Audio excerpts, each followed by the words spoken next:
but not that much, not that much. Watch, this is the amount of turn that I want you to make. Now in addition to that, you can also bend the front shoulder down a little bit, okay? You can bend it down, like that. You see what I'm doing? This is the setup on the backhand. And now when you accelerate, this is going to straighten a little bit, okay? But that's going to happen naturally as you hit. It is down, yes. It's a dip of the right shoulder. And again, down with the shoulder. Good. Down with the shoulder. That was maybe the best one you did so far. All the way to the middle. No cheating, please. Good. Come on, all the way to the middle. And turn and grip this one. Yeah, you don't want that. So the legs come later. It's from top down. Okay, so you go here, rotate here first, and then the legs come at the end. See the way this looks? Versus this. See, this is too much. All right, look at this. Top first and then towards the bottom. Here and here. At the very end, you allow this leg to come around. Nice one. That was so clean. I love that backhand. Nice. Go hard on this one. So good, Anna. So good. Nice job.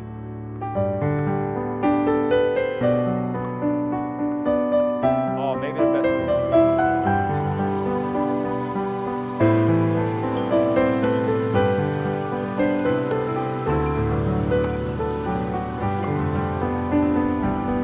You're turning and taking the racket back, keeping your elbows out, but changing the grip. As we've talked about, taking these two spots, the knuckle and the heel pad, and changing it from your forehand grip to bevel number 2. Elbows out, the racket's up, I can turn around and I'm in a ready position. From here, I'm gonna probe, I'm gonna move around. Where do I need to be, right? The ball comes to me, I split step, I turn, I'm moving around. Now I'm where I wanna be, I'm ready to drop, close the racket face, and I turn the body, back foot comes up on the toe, turn the hips, and I'm going from low to high, rolling up the back of the ball.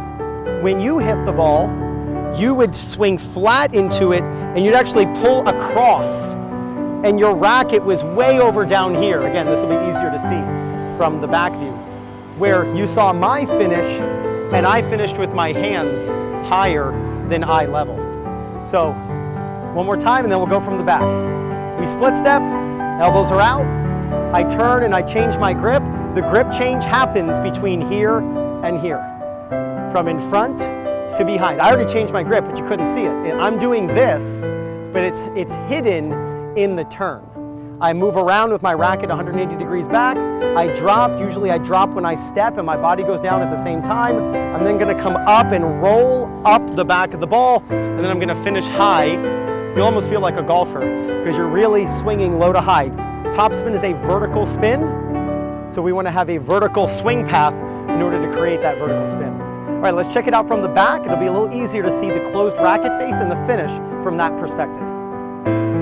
The ball goes right to the bottom of the net, so make sure when you finish that backhand, finish and keep the head of the racket up. And once you finish the motion here, then you can bend the racket and get it down. But the motion really finish it up here with the head of the racket closed.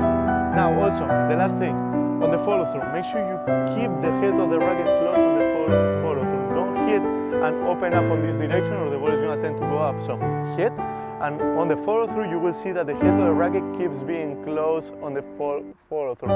Make sure you don't hit, and right after you hit, try to compensate this way to hit the ball higher. If you want to hit the ball higher, the only thing you need to do is go a little bit higher with your racket and with your arms. But make sure you don't open up on this direction. If not, the ball will end up being completely flat and you won't be able to control it. This back view, you're going to be able to see how do I turn my body and how do I use my legs and I finish up on the other side. So check it out.